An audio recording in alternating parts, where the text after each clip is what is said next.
Hey, all you beautiful Ethicuties and the 40% of you who have still not subscribed to the Ethicsverse, welcome to my favorite episode of the quarter, Hot Topics in Ethics and Compliance in HR. Let's get a massive emoji explosion to get going. Drop those LinkedIn URLs. Drop the temperature in of where you're at, because, boy, it is chilly down here in Charlotte. And connect with at least one person today. If you don't want to share your URL, at least tell us where you're coming from. We got a phenomenal show for you today. I always love these quarterly updates with Matt and Karen. So we're going to be covering a ton of stuff. If you missed our episode on Tuesday, I would encourage you to check it out. We had an Ethico University on Tuesday where we talked about a bunch of different tactics. I think 5 plus a bonus tactic on how to fight the retaliation problem in your company. There, I said it. You do have a retaliation problem. It's on you to get it. So happy holidays, Merry Christmas, Happy Hanukkah, Happy Kwanzaa. We're going to be diving in. Christmas is coming early this year. This is the last Ethicsverse of the year, last Ethicsverse before Christmas and all that kind of stuff. And round of applause for Ethico. Okay. Ethicsverse is now an accredited CCB provider. So all those credits that you're coming for, those are going to be coming a lot faster. Thank you all for your support in that. And thank you to Joa for tirelessly annoying the CCB folks to let us in the door. Okay. So round of applause for Joa. Joa is the one who makes all this stuff possible. We are, and great news here. Let me check and see what she said. Hema Lomax, who is a friend of the show, friend of the family, love her. She has now completed her trilogy, okay, along with Ashley. Hema and Ashley's trilogy, the Art of Culture series. All of these are out now. So I was just texting with her, and she said there is a special on the paperbacks for 7 days. You can still get them before Christmas. So shoot over to Amazon right now and just search for Hema Lomax, Lomax, and those books will pop up. They have the paperbacks for the lowest price possible. You can get those by Christmas. Treat yourself, okay, if you don't have someone to buy that for you. Books 1 and 3, buckle up now, 1 and 3 are free on Kindle for the next 5 days, and 3 is on the price discount. So go ahead and get that book, read it, give her the 5 stars.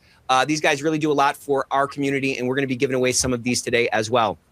We're also going to be giving away and highlighting this employee engagement toolkit. We spent so much time on Tuesday talking about this retaliation problem. 46% of people who speak up face some kind of retribution. We had the full debate, as you could expect, on what is retaliation. Is it real retaliation? Is it perceived retaliation? Look, if somebody is perceiving retaliation, then they are going to act as if it's real or imagined. So we have to get out ahead of the curve, and we have to see around the curve, and we have to create the circumstances for, persuading folks that we actually care about fighting retaliation. And again, you can check that episode out on the console, or you can check it out on YouTube. But the employee engagement kit there's a bunch of great resources there. So if you have not checked that out and downloaded it, again, Christmas is coming early. So this is full of stocking stuffers. You can print these out and give these to your team, but definitely check that out.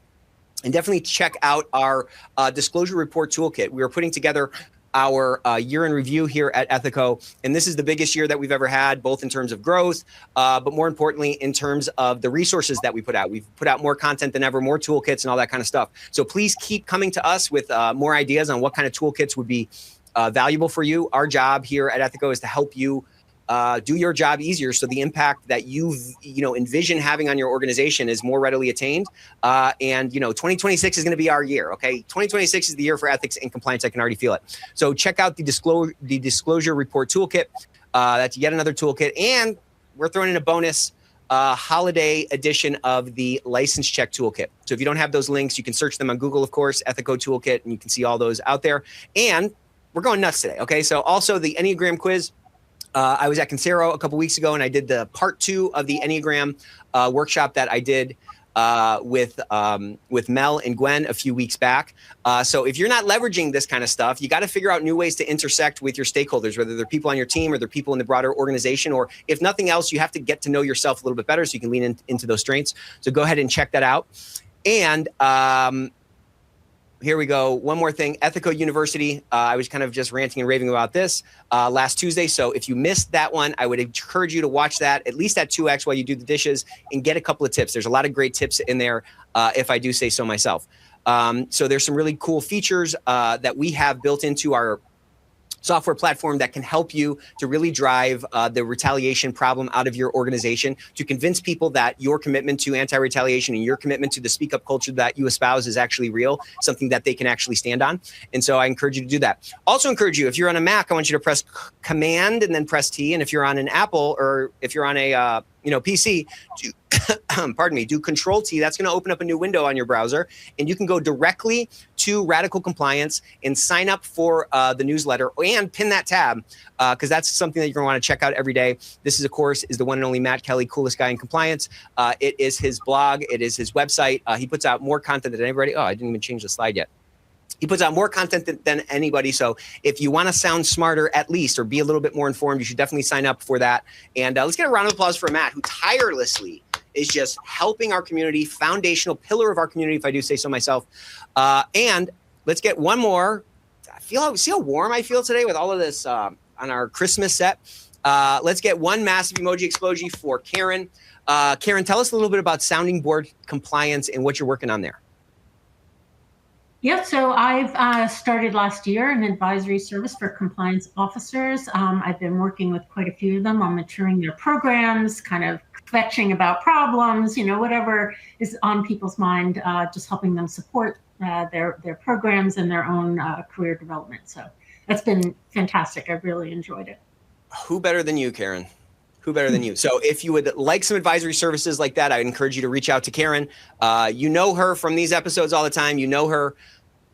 She is such a friend of the show and such a friend of our community. So I encourage you to reach out to her and, of course, follow Matt and follow Karen on LinkedIn. All right. With that, Matt, I'm going to pass it on over to you to give us our introduction into our hot topics, our quarterly update.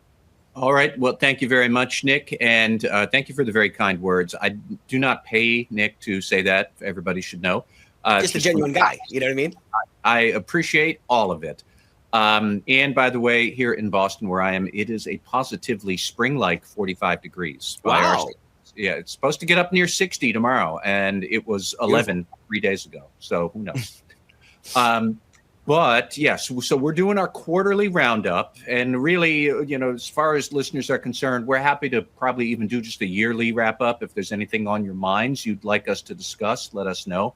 But we do have a lot that we want to go through. We have FCPA enforcement news. We have more artificial intelligence news and regulation thereof and what's going on there. We have a bunch of examples of companies that have done things that have ended poorly for them with settlements around the False Claims Act or other types of executive misconduct we're thinking about. So we have an awful lot that we can talk about. And like I said, if you have issues or thoughts about what you'd like us to cover or what's on your mind, pop it into the attendee chat. We'll try and tackle it. So I wanted to first start with the Justice Department, and they are now saying that their FCPA pause that had happened in the first half or the middle section of 2025, that's over. And recently, they had the big ACI annual FCPA conference that was in Washington, D.C. at the beginning of December.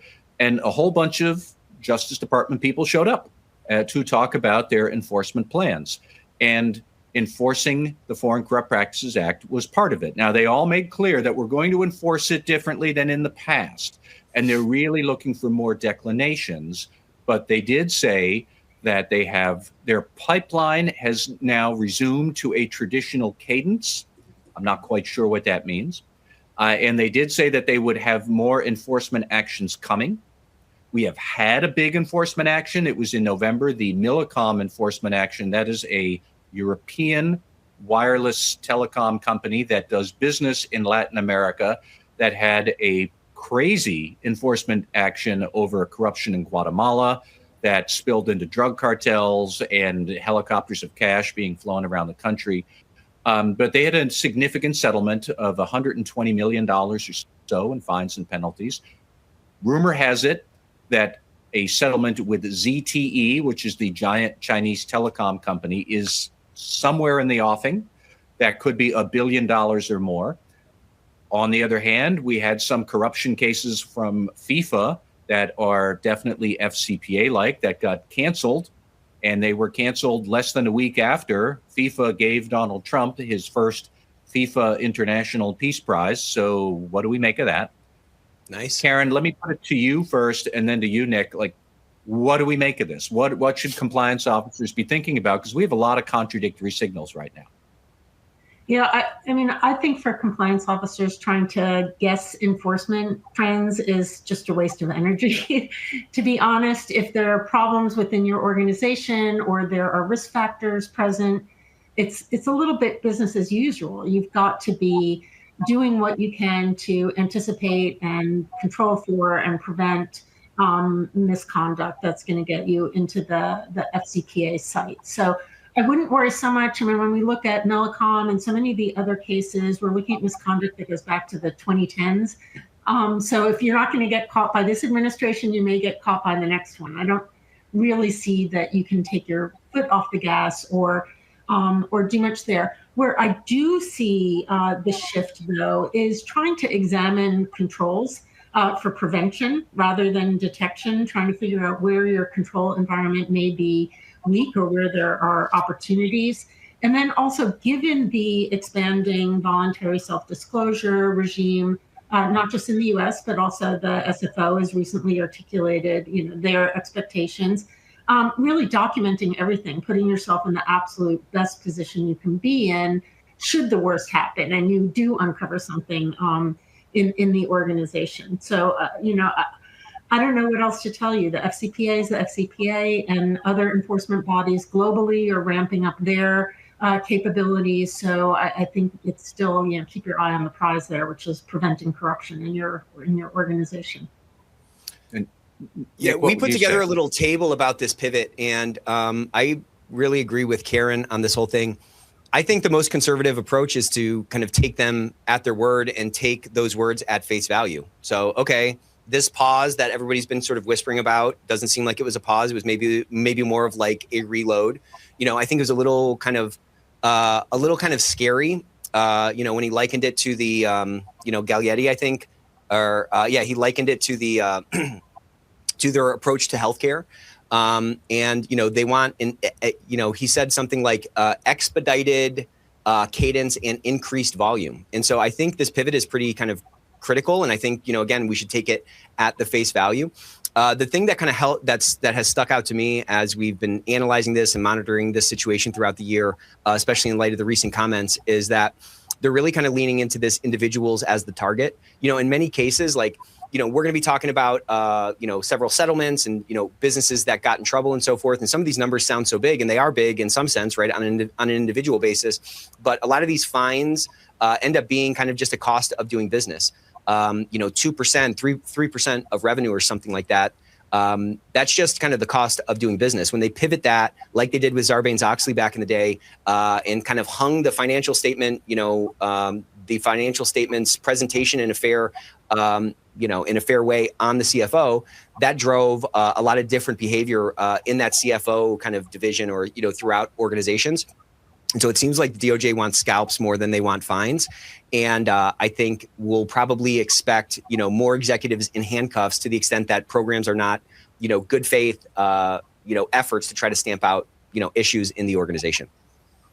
Yeah. And I mean, the other thing that strikes me is we should remember, okay, so they're stepping back up enforcement, they're reloading it, the pause is off, whatever the metaphor is, they're still giving companies a lot of easy ways to get out of it. I mean, okay, easy is sort of doing a lot of work in that sentence, but if you confess your sins and cooperate with them, you're going to get a declination. And that does matter for a lot. So I do keep coming back to the idea that if you have a strong internal culture and you have a willingness to step forward and admit your sins, the Justice Department is going to go relatively easy on you. So there is still that intrinsic point of having a good compliance program and a good corporate culture. That's going to pay off. I don't know, Karen or Nick, what do you think about that? Yeah, I think it's going to pay. Oh, go ahead, Karen. Of course, I'll end up repeating what you said. Of course, that's how these episodes usually go. You said. I was just going to say that, this, they have, DOJ has solidified this policy that offers, a presumption of declination if if an acquiring company discloses misconduct, within 6 months and remediates it within 1 year. That's great, right? But it also kind of creates this, I'm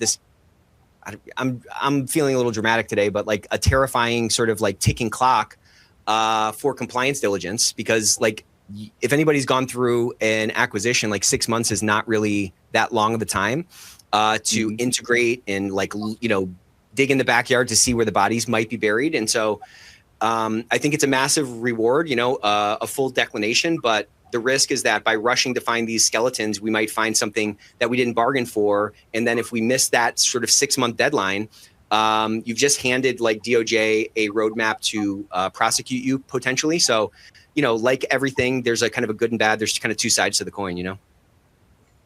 The other thing. Oh, go ahead, Karen. I only wanted to add that let's not forget that the declinations, the way they've been handled, at least, is not just disgorgement of profits. There's still a pretty hefty fine attached. So it's not a total get out of jail free. There's a financial impact. And there is also the remediation. And to be prepared for declination, to kind of strategically plan on your self-disclosure and be ready for it, you have had to have done, if you take it at their word, a lot of work behind the scenes. There's an awful lot of work that has to go into proving that you've done what you've needed to do, and you've got to be pretty quick about it.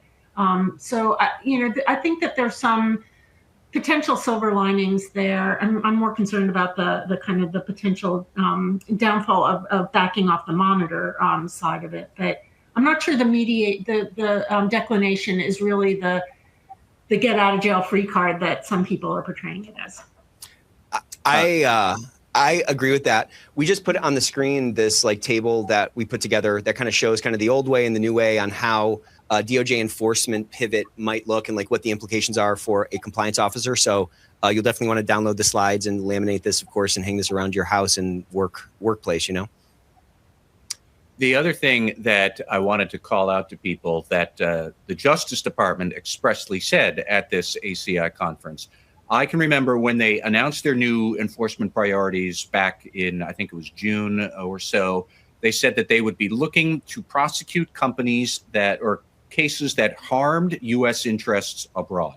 Right. And a lot of cynics, including me, thought that meant, okay, they're only really going to prosecute foreign companies that are bribing foreign governments and block out U.S. companies from that chance at business.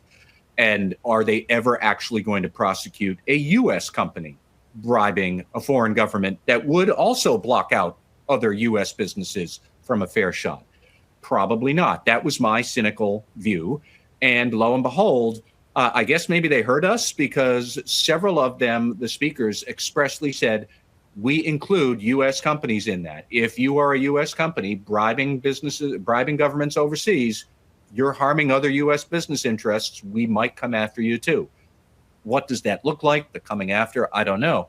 But they were quite clear that anybody who thinks that they will not go after U.S. companies and only use this as a club against foreign rivals, that's a misreading of it. Now, that's what they say.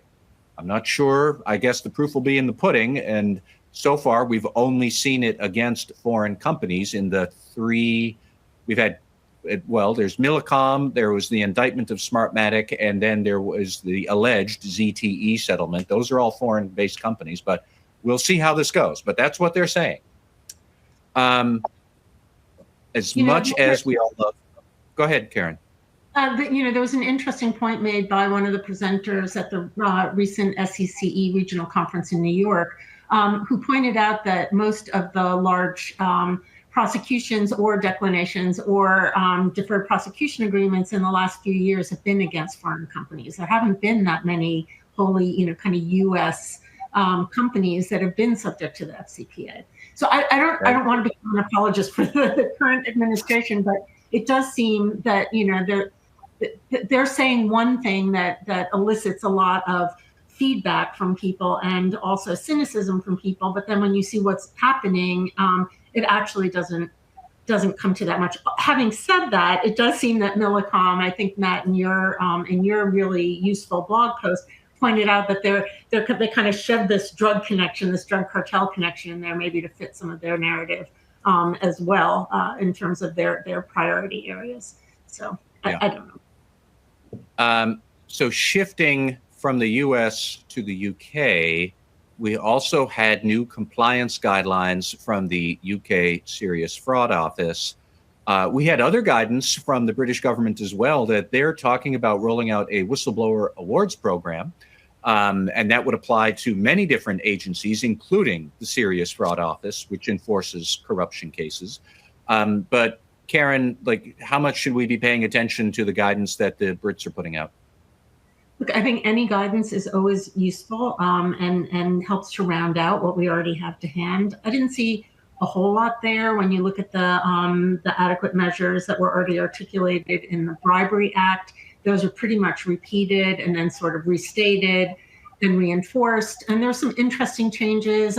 Most notably for me was the emphasis on risk assessment being a continuous process and not kind of a one-off process. And it rolls in, of course, the failure to prevent fraud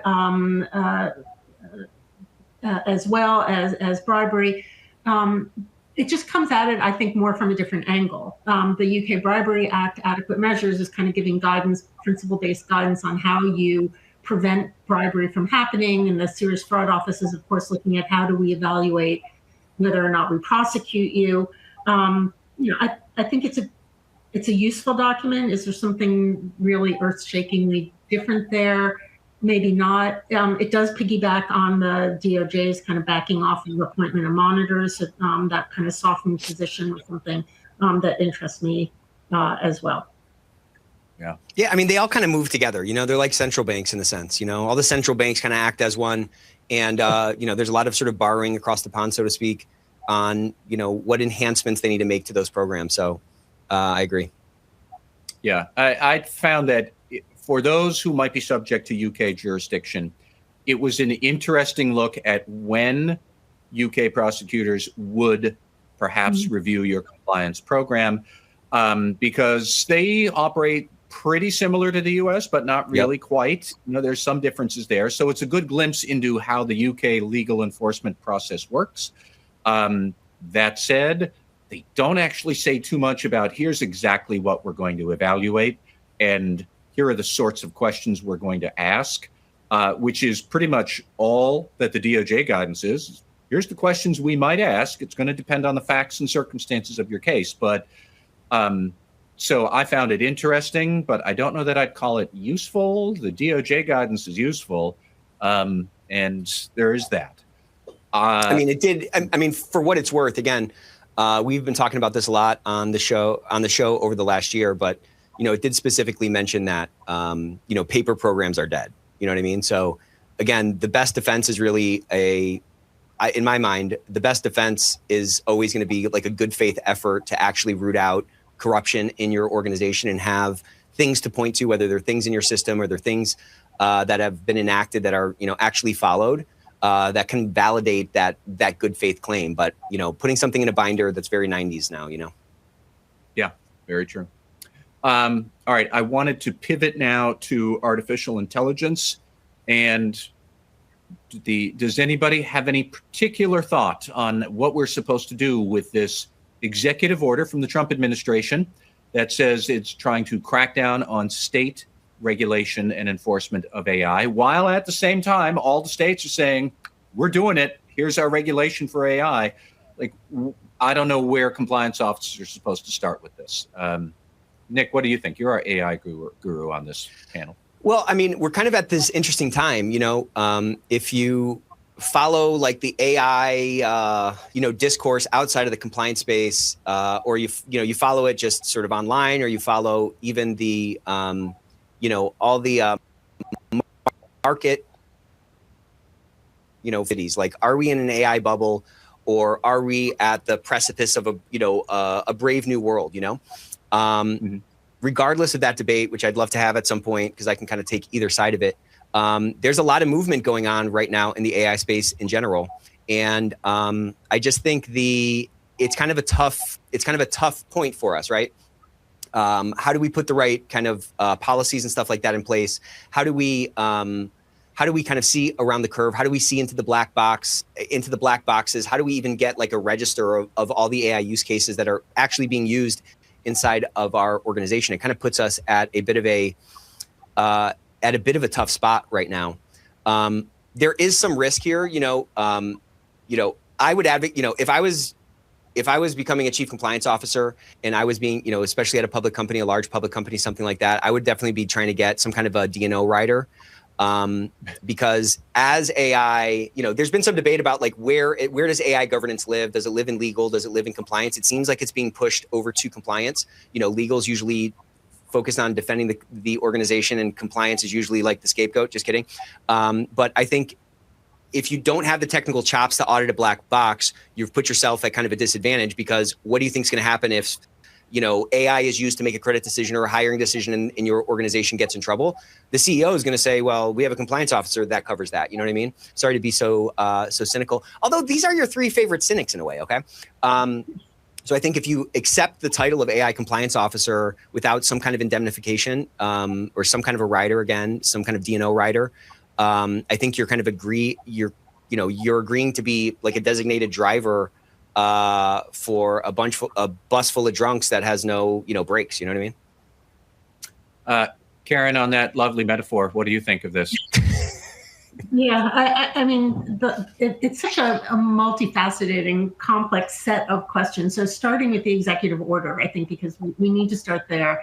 Biden didn't do any better. The executive order doesn't have, the ability to override state law. So when I say Biden didn't do any better, his AI executive order didn't really get too much traction. This one is really trying to battle state law, which I think is a losing battle, both procedurally, but also emotionally, because I think the states are trying to fill in the gap.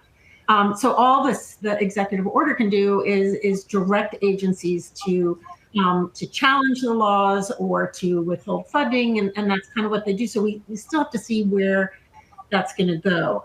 I do think the executive order also puts the federal government in an adversarial position with the state, instead of collaborating on, where can we all go with this.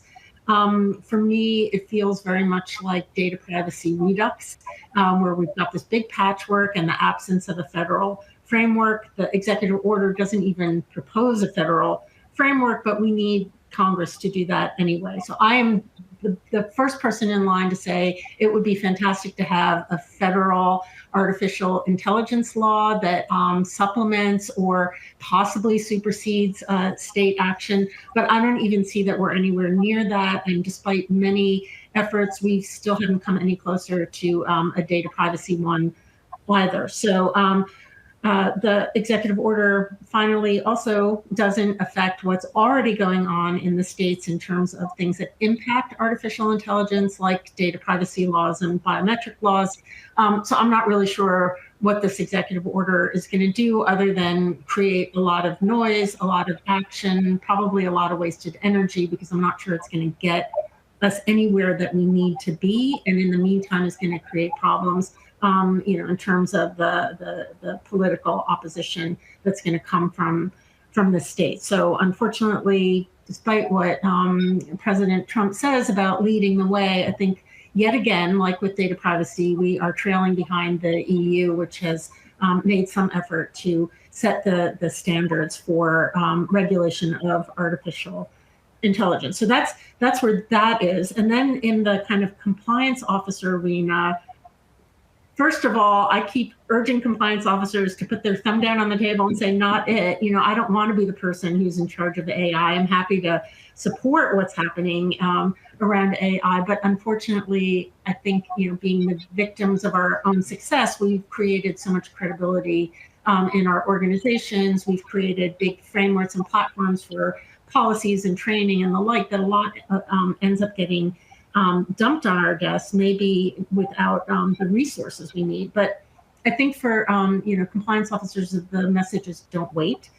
If you're waiting at all to try and find some sort of a useful framework that is going to guide you through this process, it's a long time coming.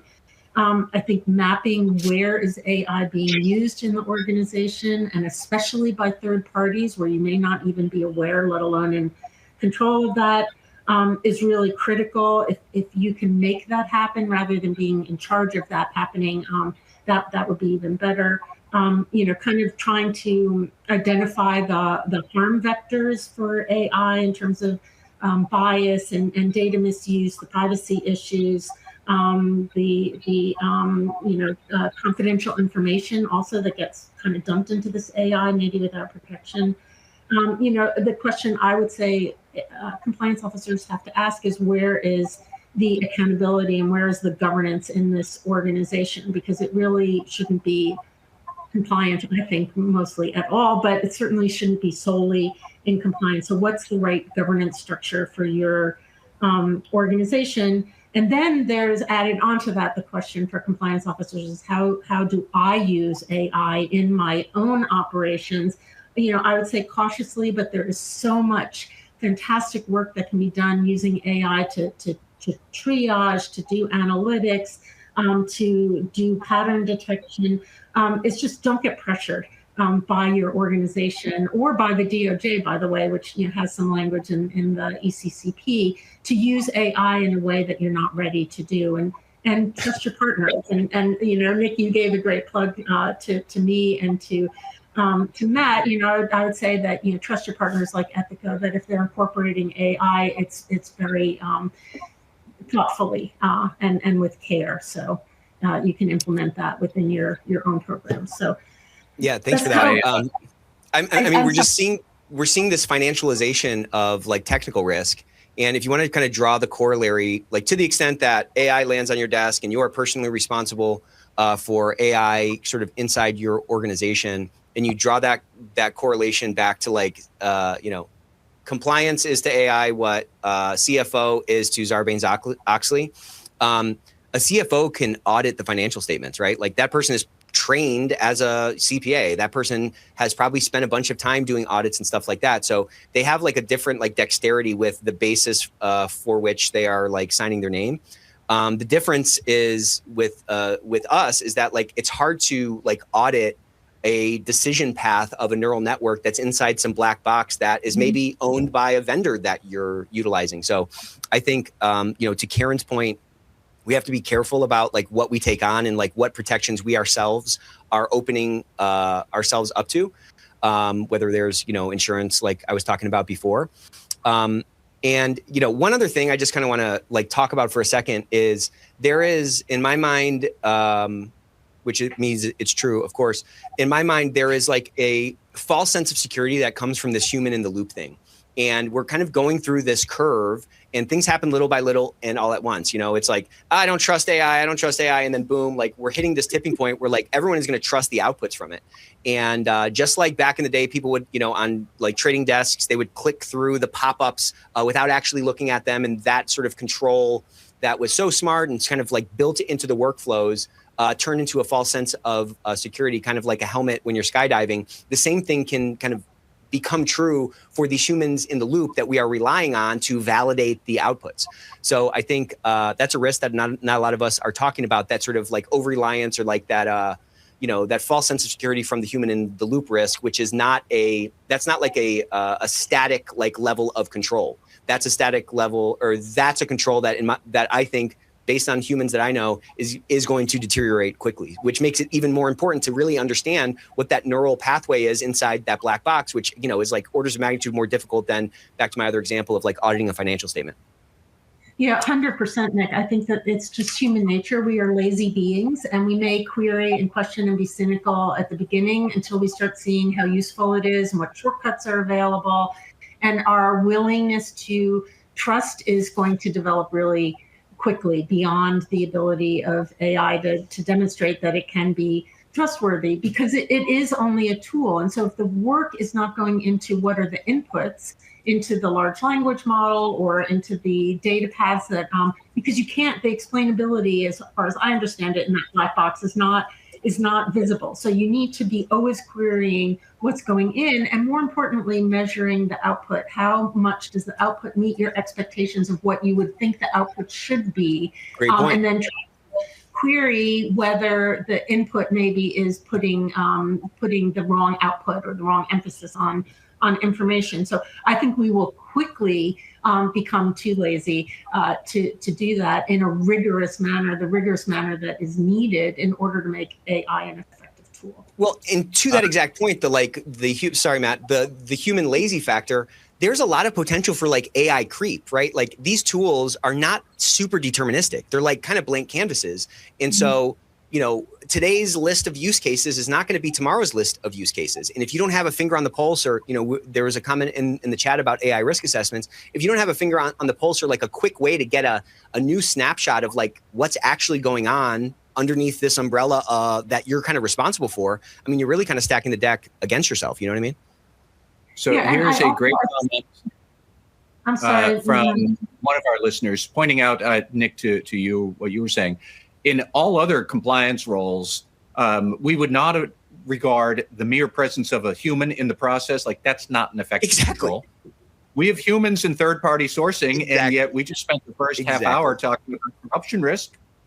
I mean, it's so much better put. That's such a great point. Somebody else also asking, do we have any ideas for finding out how and where third parties are using AI? And let me throw that out to you. I'm going to guess maybe contract disclosures or contract obligations help, but if you've got employees who are going to Joe's flybynightsoftware.com now using AI, like, I don't know how you find that out. Karen, what would you say?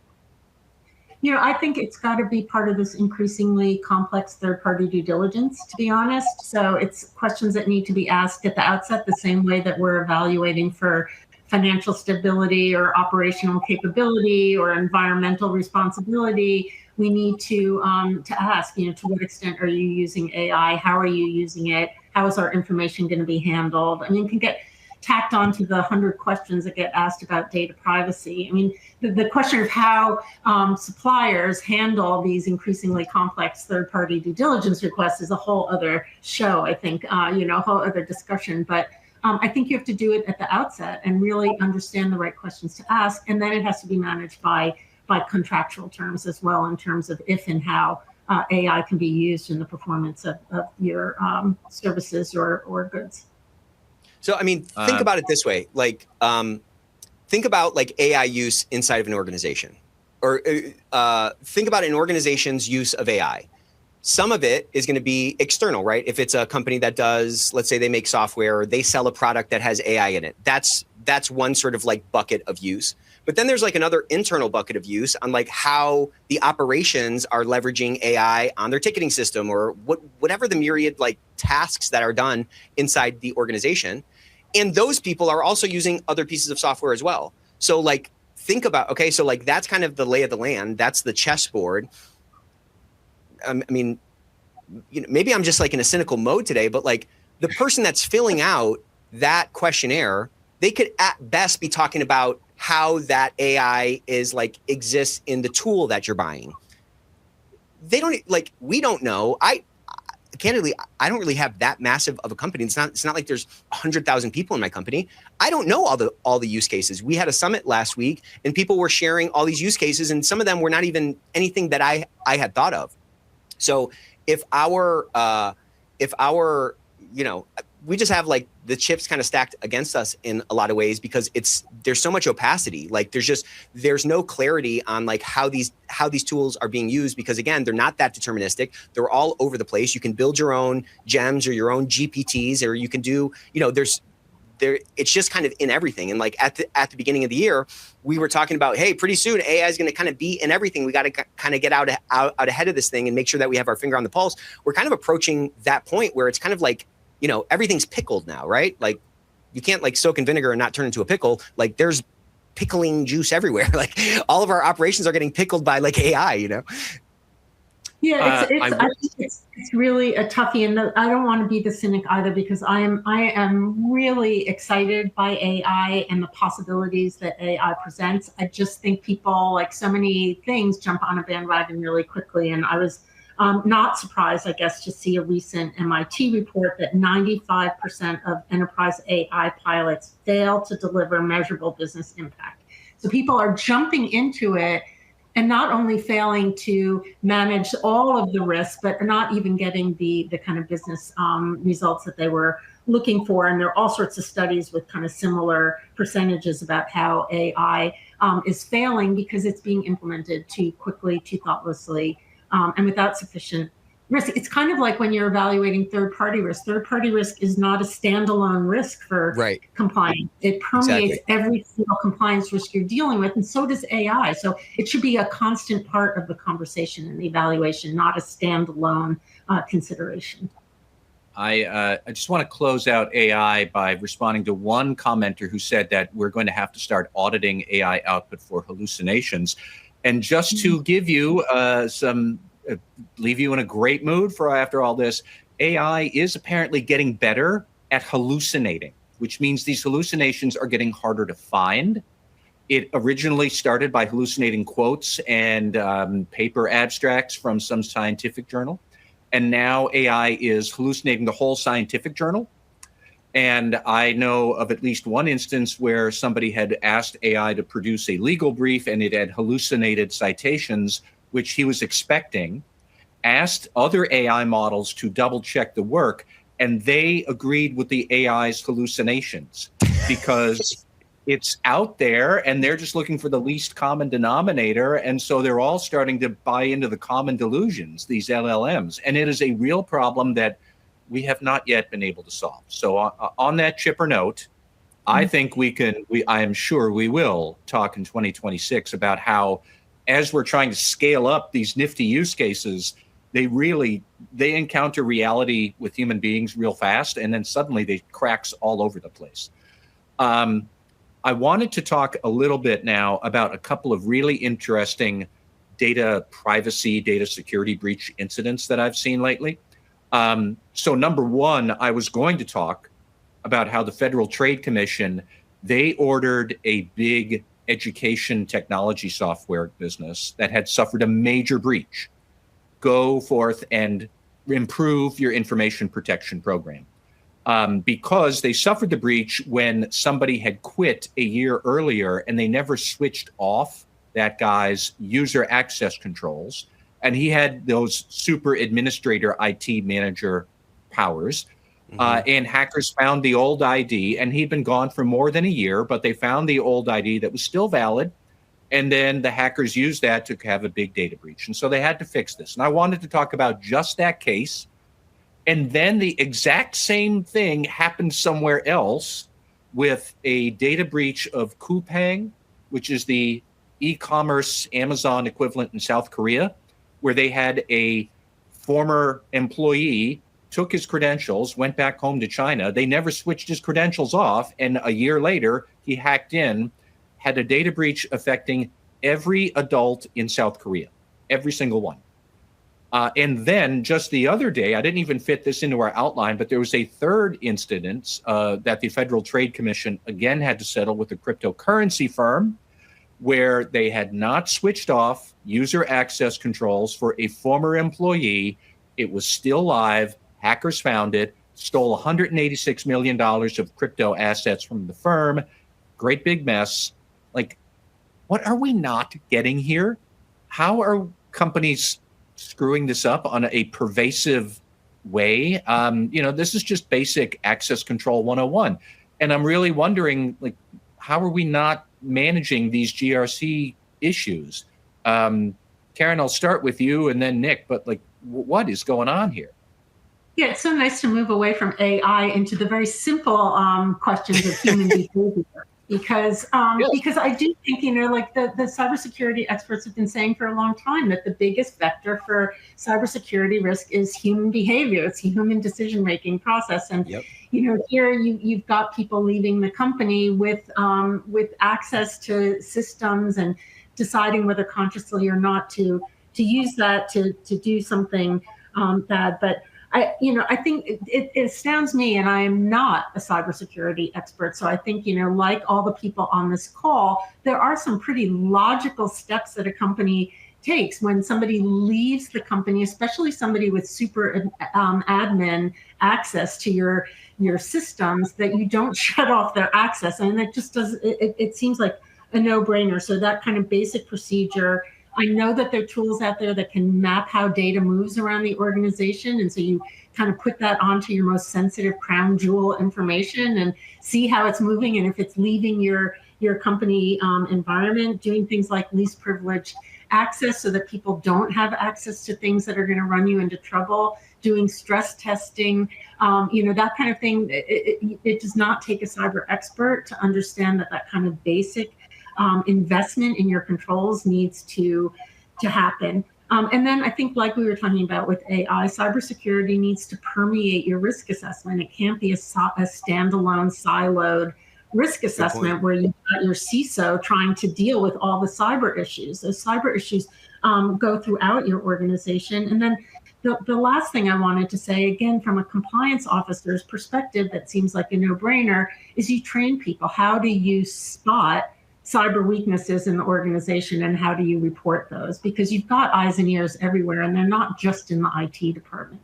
So I think that kind of, we see so many breaches that are happening, and they're involving people's personal information. The one in Korea is shocking because there's so many people that were impacted. Like you said, Matt, pretty much every adult in the entire country who signed on to this product delivery system had their information hacked. So it seems like a little bit more investment in the control environment would be prudent in these cases. Nick, what do you think? I just kept thinking about like some of those old those old paintings you'd see of those like elegant like French women in like the 1700s. You know what I'm saying? Or like these French kings and stuff like that. And it's like, oh my gosh, look at how like elegant these people are. And it's like, if you were in that room would stink. You know what I'm saying? They weren't wearing any deodorant at that time. You know what I mean? And it's like, even at a nice restaurant, you don't want to go into the kitchen. Okay. Like stay out of the kitchen at any restaurant. You don't want to see how your food is actually prepared. I mean, this thing in South Korea is wild. This is like the Amazon of South Korea, and something as basic as these kind of controls were obviously not followed. Like there's no chance that, this education company or the Amazon of South Korea didn't have a policy to like eliminate access from people that have left the organization. It goes back to what Karen said, 15 or 20 minutes ago about like human beings are lazy. Like the best laid plans of mice and men often go awry. We put these policies in place. We do these trainings. We have these controls in place, but like somebody still has to push the button. And there's just so many vulnerabilities out there. My mind was just really blown that like, I have no idea how hackers work, but like they could find an access for a guy that didn't work there anymore and use that as an in. I mean, that's absolutely mind-boggling. Back to Karen's point, that cybersecurity thing should not be its own pillar. That should be kind of something that kind of permeates the entire risk assessment or how we look at the organization. It's just so tough. It's tough to see around the curve and extrapolate out what these risk points are and get kind of constant validation that all these controls, some of which are not sort of systematized, are actually being followed. I mean, it's just it kind of speaks to how tough of a job we all have in guarding our organization against, things going wrong. I should say for all the listeners, we had a Ethicsverse listener a couple of weeks ago submit a request to us to talk about GRC frameworks and how we have a framework for this and that and everything else. And yet underneath it all is this subtext of good cybersecurity. And she wanted a session, and we're going to have it, I think it's on January 8th, that first Thursday in January, about how we really should be reinventing our GRC approach to bind all these frameworks to good cybersecurity first, because it's just access control. All of these screw ups somewhere, somebody somehow got to do something they shouldn't have. That's bad access control, and that's cybersecurity. So we are actually going to take a much deeper dive into this early next month. Please join us for that. We have a bunch of other stuff here, but I know time is getting short. Karen, you had flagged up this thing with the Coast Guard and downgrading swastikas and nooses as offensive, but not necessarily verboten symbols. Or, I mean, what caught your eye about that story? What should we be thinking about here? Yeah, it just upset me. I want to think it's not part of this whole weird interpretation of the DEI pronouncements from the administration, but it was just the other day that I saw that the Coast Guard, in terms of defining different symbols as evidence of hate speech, decided that swastikas and nooses were not definitive symbols of hate speech, that they may suggest the potential for hate speech, but did not in and of themselves create a difficulty. And there was all sorts of, sort of peddling, and we couldn't change the policy, and we couldn't do this, and we couldn't do that. But it just seemed like a very bizarre counter message to me, when you've got two symbols that are extremely powerful and potent. And then you wrap that all into what's happening in the world just in the last few days between Australia and Brown University, and places where you think you're going to be safe, like the beach and an Ivy League college. So it caught my eye because it was so upsetting. I mean, I often tie it back to the importance of a strong tone at the top, and that's such a cliched phrase. However, I think that people misunderstand or overlook it is not, the leaders are not just responsible for what they say. Really, they are responsible for what others in their organization hear. And it requires an immense amount of thought and empathy and anticipation of, if we say this thing, how is everybody else going to take it? Even though we all think it's clearly going to mean this. And then they're astounded. They say it, well, everybody else thought it meant that. And now everybody's all up in arms. I mean, in my opinion, rightly, I don't know what else a swastika could be attributed to other than hate speech. I didn't know there was some multiple interpretations of it. But I mean, getting even just away from that in the Coast Guard, it's more that you need a tremendous amount of planning into what is the tone and what are the policies we're going to say and how would others interpret that. Yep. Because if you get that wrong, your corporate culture is going to go through a blender. And then why are we surprised everybody's at each other's throats? I don't know if either of you have any follow-up thoughts to that. No, I think it's exactly right. And, we all are old enough to see sort of these shifting social mores and how the sort of pendulum of culture swings. And it always swings farther than I kind of think, one way or another. And, to that point, I just, that tone at the top thing is powerful. And there's like multiple tones and there's multiple tops as the organization, which is our country or whatever, kind of fractals out into different departments and different organizations and different businesses and all that kind of stuff. And it's interesting to see how quickly those tones can change, how quickly the social mores can change. I mean, we're not even a year into this new kind of chapter of the new administration and so forth. And, I agree with you. I can't, I was kind of like trying to think like when would you kind of use a noose and not kind of like a negative way? You know what I'm saying? Yeah. I couldn't even think of like a euphemism or anything that would tie to that, So it's pretty puzzling, but it also, I think, is, it's almost an omen or like a validation of like this pendulum, this cultural pendulum that's swinging. And, I might lose the audience here a little bit, but like this, regardless of whether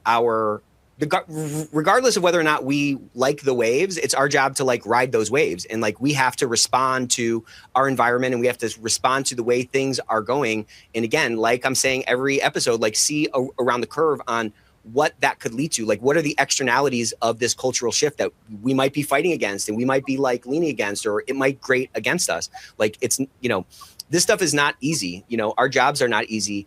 Running a compliance department or trying to, drive corporate integrity, forward in the face of like these kinds of cultural headwinds, it can be a disheartening thing to kind of try to navigate through. But I feel like, first of all, it's our job. Second of all, if we're in this space and we're coming to things like this, it's our duty to like fight for what's right, despite what's going on outside. So I'll get off my soapbox there, but we have to ride the waves. We have to do what we can to like fight against those things. And we have to try to see what's coming so we can get a little bit more proactive and a little less reactive, So the last interesting thing I wanted to squeak in, this was a False Claims Act settlement that just happened earlier this week against the Dana-Farber Cancer Institute here in Boston, where they paid $15 million to settle False Claims Act charges that they had defrauded the government when applying for research grants, because the grants were citing research studies Dana-Farber had done that had used manipulated images or duplicate images in the studies. So they would have one image I saw was a comparison of mice as they were, I guess, going some sort of cancer treatment. But the same image that was used on page 1 was used on page 16, and the same images were then used in another study. And what jumped out at me was the whistleblower who identified this was not affiliated with Dana-Farber in any way, does not live in the United States. He is a biomedical researcher in England who has a hobby investigating scientific studies to make sure they're accurate. He'd be great at a party, huh? He uses AI to identify potentially altered images, found them, reported Dana-Farber to the feds, and filed a False Claims Act lawsuit. He's getting $2.6 million because of this. But I was just struck at how we have these independent whistleblowers amplifying their analysis through AI. And I guess I'm glad that he found that Dana-Farber was using manipulated images. They wound up retracting a whole bunch of studies. But good Lord, this is like a really potent force out there that could hold a company to account. And it's just a brave new world of False Claims Act compliance. I don't know, Karen, do you have any thoughts about this? Or Nick, what lessons people should be keeping in mind? Yeah, I mean, I think the current administration sort of promised, or at least indicated, an expanded application of the False Claims Act beyond, defense and healthcare, the traditional realms, which I don't think is wrong. So we're seeing it in kind of the tariff and import duty realm, and we're seeing it in anything that's kind of tangentially related to government funding, right? You can go a couple of levels down and still fall foul of the False Claims Act if there's government funding in your chain. Look, the cynical part of me is saying that some of this is encouraging whistleblowers who are excited by the very large bounties that can be paid out, the opportunity to bring these qui tam claims that don't even require government intervention. I think that the Dana-Farber case is notable partly because the whistleblower or the relator is an evangelist in the medical research field. And God knows we can use as many questioning people as possible there. And if you're independent, there are peer reviews before studies are published. But if you're independent of that and you come up with something, I mean, thank you very much, because that protects all of us. And if you get paid for that, even better. What struck me here were two things. One was how quickly now discovery is happening, right? With the use of AI, are we going to be hit with things that we wouldn't have found out about for years? They're being brought really quickly. They're being settled really quickly. I think the Dana-Farber one moved very, very fast, and all credit to Dana-Farber for hopping on it as well and not trying to block things. But the other was, is compliance now going to be in charge of data validation beyond, maybe if you're in something like a cancer research institute, that may very well fall within your purview, but are we now going to be responsible for kind of data validation in the False Claims Act sense in other industries and other parts of the organization? So I think, that's a kind of tough thing to add to the already overburdened compliance agenda. So those were the things that struck me. I think it's a really interesting case on the use of AI and third-party whistleblowers. I was thinking a lot about data validation. Like, yes, you need a process for assuring good data. And like accounting people would be saying, of course we have that, because if we don't, the SEC will sue us.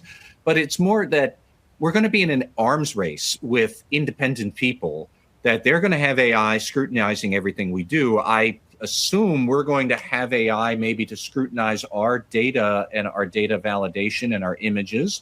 But, is this going to wind up going higher and higher? And where does this end? I don't know. But it was a fascinating case. Took 20 months from the case being filed to the case being settled on Wednesday. In False Claims Act world, that is lightning speed. There are still probably disputes from the Lincoln administration that are waiting to get finalized. And it's just, Dana-Farber did do a lot of cooperating, did a lot of investigating, retracted a whole bunch of stories. One of the questionable research papers was related to its CEO, who subsequently stepped down after about 4 months after this hit the press. So there's a lot there. Nick, I don't know if you have any other thoughts about this new pressure around how to sort all this out. Well, first off, it's kind of nice when you can make a couple bucks off your hobby. You know what I mean? But I don't know. I don't know how to sort it out, because you don't need like an internal whistleblower anymore. You just need some guy in a basement with an AI tool. And, you know, I'm just trying to think like, well, how did that happen? You know what I mean? Like somebody probably peer reviewed that thing before it was published. Like, did that human in the loop, like they looked at they presumably saw that graphic, their AI brain, you know, their human brain didn't like see that was used somewhere else.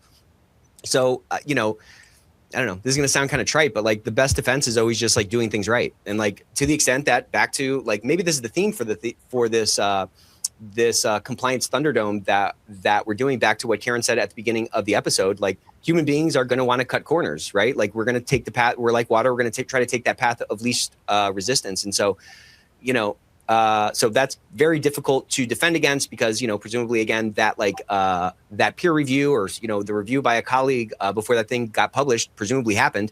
And I don't know, it's just it's like you said, Matt, it's just kind of this brave new world.